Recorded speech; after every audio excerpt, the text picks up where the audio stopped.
They rise with the morning lark and labour till almost dark. किसान होते हैं जो वो लार्क पक्षी की तरह सुबह में जल्दी उठ जाते हैं और देर शाम तक वो लोग मजदूरी करते हैं।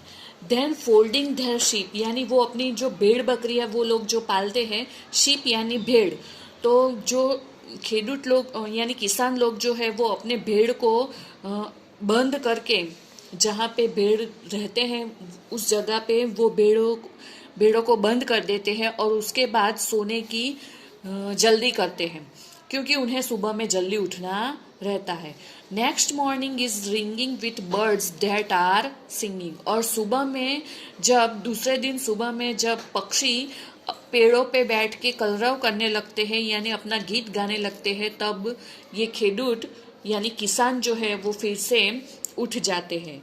ऑन ईच ग्रीन टेंडर बाव with what content and merriment, किसान जो होते हैं वो जग जाते हैं और उसके बाद पूरे संतोष और आनंद के साथ वो लोग अपना दिन पसार करते हैं। देयर डेज आर स्पेंट, यानी वो अपना पूरा दिन बहुत ही संतुष्ट और आनंद के साथ पसार करते हैं। Whose minds are bent to follow the useful plough, किसानों का जो मन होता है वो अपने हल का उपयोग करने में लगा रहता है। तो यहाँ पे यही सिखाया गया है कि खेडूत जो यानी किसान जो होते हैं वो लार्क पक्षी की तरह सुबह में जल्दी उठ जाते हैं और वो लोग शाम तक मजदूरी करते हैं और बाद में अपने जो भेड़ होते हैं उसे बंद करके वो लोग जल्दी से सो जाते हैं।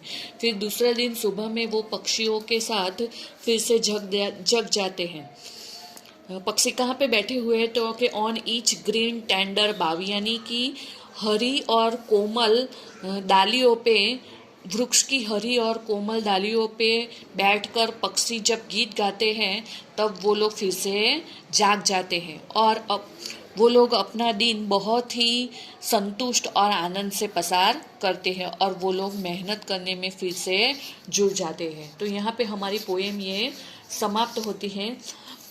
पोएम में ज़्यादातर आप लोगों को राइमिंग वर्ड्स पूछे जाएंगे, वो आप लोगों को लिखने होंगे। राइमिंग वर्ड्स यानी जो पोएम की लाइन आती है उसके पीछे जो सेम प्रोनाउंसिएशन यानी सेम उच्चार वाले जो शब्द होते हैं उसे हम लोग राइमिंग वर्ड्स कहते हैं।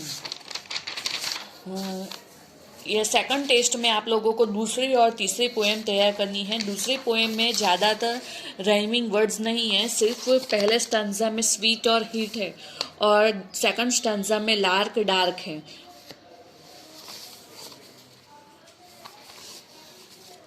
यहाँ पे आप लोगों को राइमिंग वर्ड्स देखने को मिलेगा बाव प्लाव, मैरीमेंट बैंड, यानी पहली लाइन में बाव है और यहाँ पे प्लाव है। ये सब अलग अलग प्रोनाउंसिएशन है। फेयर, वीट, बावर्ड्स, ब्रो, मे, ग्रे, प्लाव, यहाँ पे मे और ग्रे हो सकता है, ब्रो, प्लाव।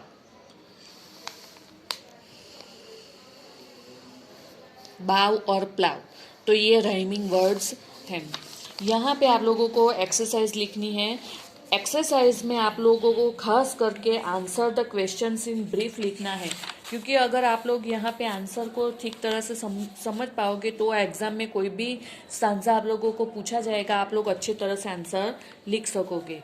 जैसे कि पहला क्वेश्चन है, how long do the farmers work in their fields, किसान जो है वो अपने खेतों में कितने समय तक काम करते हैं।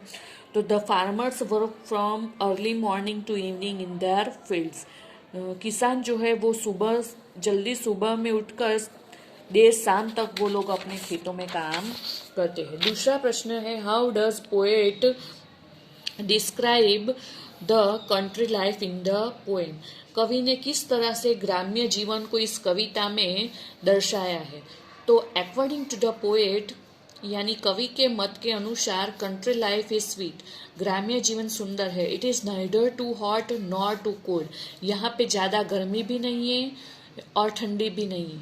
The air is pleasant and clean, ग्राम्य जीवन की जो हवा है यानी कि गांव में जो हमें हवा मिलती है वो बहुत ही आह्लादक और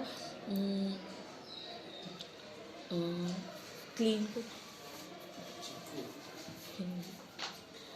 बहुत ही क्लीन हवा हमें मिलती है, साफ हवा हमें मिलती है। Fields are filled with crops and there are trees and flowers all around. जो खेत होते हैं वो अनाज से भरे हुए होते हैं और वहाँ पे बहुत सारे पेड़ और फूल भी हमें आसपास देखने को मिलते हैं। तो इस तरह से कवि ने काव्य में ग्राम्य जीवन का वर्णन किया है।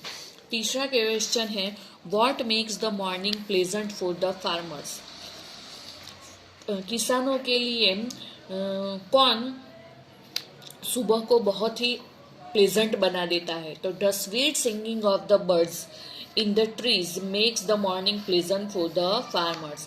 यानी पेड़ों के ऊपर रहते हुए पक्षी के गीत जो है, मधुर गीत जो है, वो किसानों की सुबह को प्लेजेंट यानी आनंददायक बना देता है।